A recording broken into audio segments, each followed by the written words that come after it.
would you welcome, please, with his trademark song, Cab Calloway.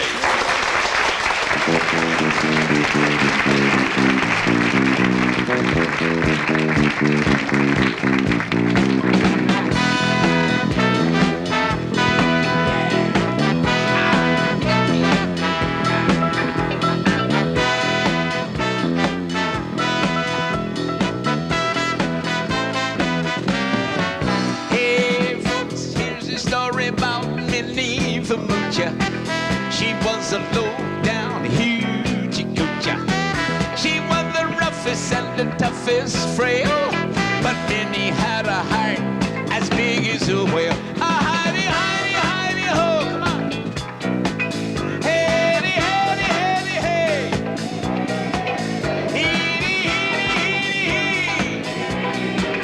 Heidi, Heidi, Heidi, Heidi. Heidi, Heidi, Heidi, hey. She messed around with a bloke named Smokey. She loved him though he was broken. He took her down to Chinatown. He showed her how to get the gong around. Heidi, Heidi, Heidi, Heidi. Oh, Heidi,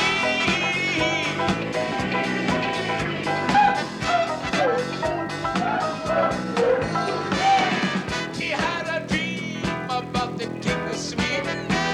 He gave her things that she was need. He gave her a home built of gold and steel, a diamond car with the platinum wheel. Howdy, howdy, howdy, howdy, howdy, howdy, howdy. Howdy, howdy, howdy, howdy, howdy, howdy, ho. Scooty-boo, scooty-boo, scooty-boo, scooty-boo. I said,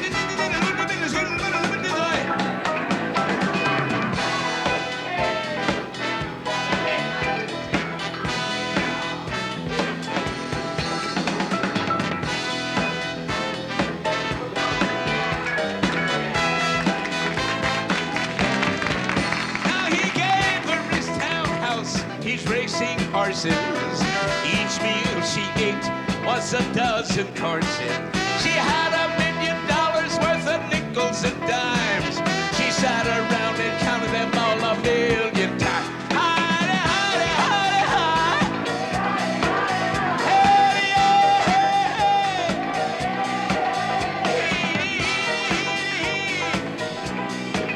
Heidi, Heidi, Heidi, ho. Oh, man, poor man, poor man. Oh, now let's get it.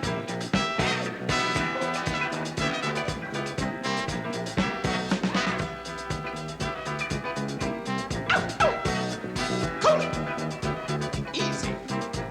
Woo, woo, woo, woo. Hey. Yeah. Solid, baby.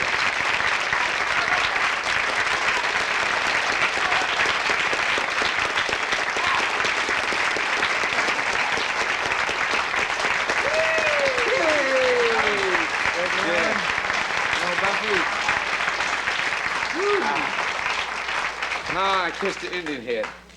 Isn't Yeah? that beautiful? Yeah? Beautiful Indian head. Do you know that... Part Indian, aren't you? Yeah, I don't know which part it is. It's your heart, man. It's your heart. Heart? It's your heart. Okay. They asked me what tribe I came from. I told them the Blackfeet. So, you wrote that song before anyone sitting up here was born. Well, I think I'll leave. It's still great. Half the people Before- singing along with you still are... Everybody knows it. Everybody knows it. Yes. Everybody knows Heidi Ho and... Yeah, well, that was a little different version of it. That's that the time. disco version. Yeah, that's of the Minnie disco Moocher. version, yeah. Moocher, yeah. And keep From it up. Powwow disco to That's Minnie right, the Moocher right, disco. right on. 1931 you wrote That's that. right, 1931. Yeah. And you started the scat singing parts because you I forgot the lyric of the song. in the middle Yeah. of it. And that's where Heidi Ho was That's where it was born. That's when I forgot the lyric. I put in skip hip nip hip hi and that was it. But you didn't invent scat singing. No. That was way before me. I say way before. It was during my time. And Louis Armstrong, more or less, he was the first scat singer that I know of, anyway. See, I'm puffing and blowing and going. I'm a breath. Whew. Well, you're only 71 years old or something, or Whoever said that? your book. That I'm 71? Do you believe that, darling?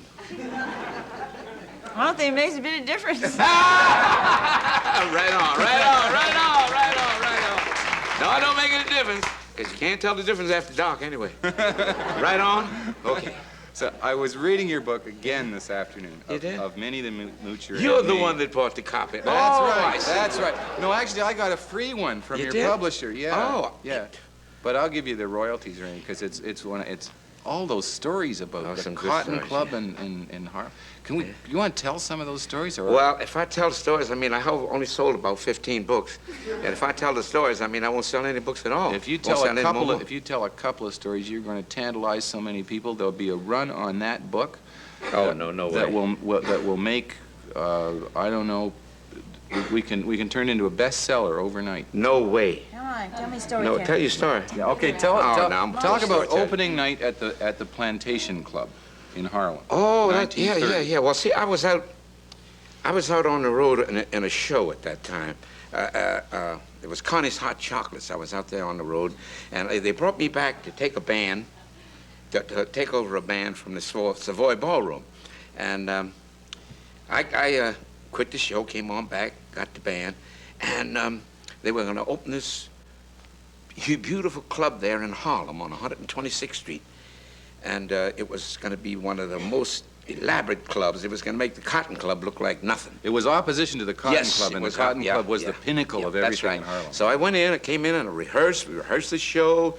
Oh no, we got everything all straight and we get ready to open up that night. And when we got to the club that night, the club was torn up to pieces. There wasn't a thing there left that wasn't split and cut and destroyed. Some mob come, another mob came in there, and I don't know which mob it was, but they came in there and they destroyed that place. They tore all the costumes and all of the music, everything. Oh, it was a mess, and we never did get the place open. The Plantation Club never opened. Never did open. But the mob owned the Cotton Club. Yes. You Well, don't they- make any bones about that. In Oh your no, book. no. I don't. You were Listen, working for mob- all those the mob guys owns named the world. Little Frenchie and all those Mob things. owns the world, man. Don't you know that? That's the truth. Isn't that the truth, Yes, honey? it is. Yeah. The mob owns the world. All of it? Yes, indeed. Still? Sure. What do you think? More? Yes, and more. I don't want to know about all Oh, this. come except on, that's in your Dad. book. You got to be hip to that, man. No? You better put your boots on and get dignity. Get hip to this mess, man. Listen, the mob. I don't want to give them. It'll sound like they've now taken over the CBC, but there is. Wouldn't be There is. surprised. There are.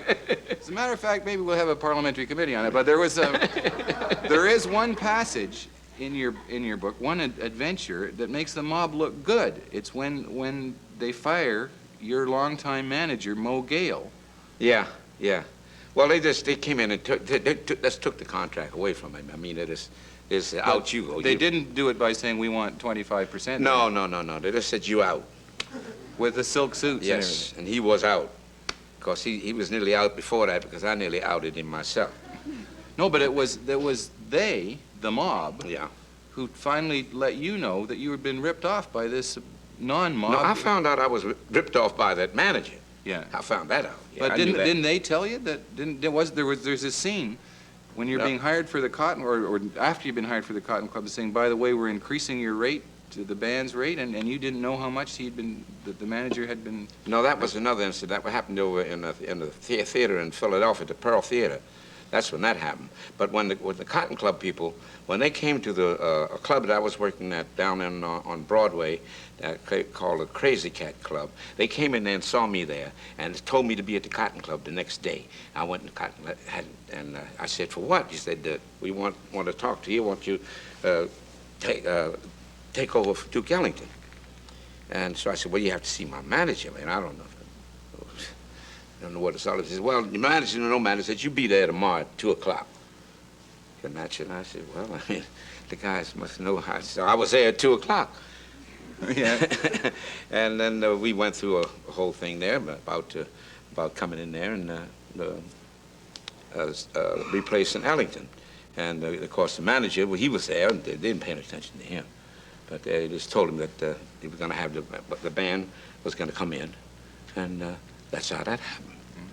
And then after we got in there, they just told the manager, "Look, man, you out. Don't need a manager manager anymore. You know, they were going to look at. The manager of the Cotton Club. He was really my manager at that time. He and Irvin Mills and Tom Rockwell. That outfit. The Cotton Club must have been really fabulous. something. It was a fabulous place. They had the greatest shows in the world in there, and the prettiest women you ever seen. And they were, Prettiest you've ever some seen. of the shows sound as if they were bigger than the Broadway Oh, shows. yes, Opening yes, night sure. there, everyone would Yeah, come from. yeah. Who financed those shows? The mob. Well, it was being financed from the booze that they were bringing in from Canada.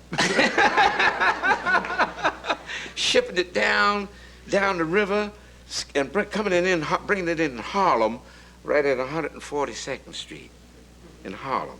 And they unloaded the boats right there. Was there liquor during the Prohibition time? Was liquor openly served at the Cotton Club? No, indeed. Well, what No, did you this have was to? during What did you have to Prohibition. order to get yourself a drink there? Did you? Well, you just had to. They had to know that you were all right before they would give it to you. You know what I mean? They knew the customer. If you got in the Cotton Club, then you could order. Yeah. See, they serve it to you in teacups. You see. Oh yeah. Even at the Cotton Club, they went through that pretense in the sure. cold tea club. What about the racism there, Cab? That was because Yeah, it was pretty tough. Well, but no Negroes were allowed in there as patrons, and the only ones that ever came in, they were friends of the people that were working there. the big stars like Bojangles, Yes, Robinson. they were could get in. allowed. They were coming. But the ordinary public was strictly discriminated place. But all the help and all the Yep. shows were all black. Everything but the cook. They had a Chinese cook. Listen, Bojangles Robinson comes off as a pretty tough guy. Yeah, he was a boss guy. He was the boss guy of Harlem. He was the guy that took charge of everything. You know, just one of them type of guys. Did he pack a gun? Oh yes, he had a gold pistol with a pearl handle on it, and he would flash it many a time, anywhere. But you had quite a quarrel with him. Yes, at and he one time. flashed it once. I told him I was going to take that little gun away from him, and I was going to shove it. Yeah. Well, that really caused us to become very, very good friends. You make your friends your way, and I'll make mine my way. There's another on that whole area of racism. There's another passage in the book in which you make it pretty clear that the strongest weapon you had in those days was the dollar, and you talk about touring the American South, where Yeah. you're at. Can you tell a bit of that story? Well, it Like was in Houston, when you were in Houston. Oh, in Houston, Texas, yes. I remember we were on the interstate time there, playing all through Texas. We went all the way from Dallas all the way down to Houston and all the way back up to Big Springs and the whole route, whole circuit down there. And they had, of course, the Negroes had to go into the balcony. You see, had a little entrance there for them. They went way up in the top. Well, and Houston and Dallas, we did so much business, they just couldn't accommodate the Negroes because there were so many of them that came to the show. So they took the mezzanine. They said, well, we let them come down in the mezzanine. And that was the first time it ever happened, came down in the mezzanine.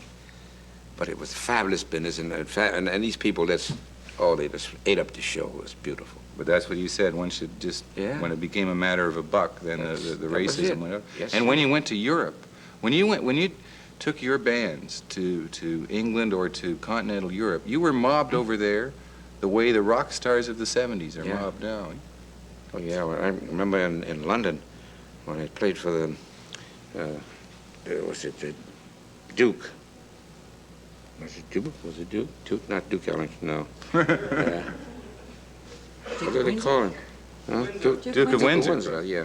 Anyway. Anyway. Seen one They had Duke, a you've seen big. them I was playing at the Palladium Theater there, and then they had a big bash there for the King of Greece at one of the John Travolta restaurants. again. John Travolta. John Travolta. Yeah. Yeah. Well, he's the new Greek, and they think different. The new Greeks. Yeah.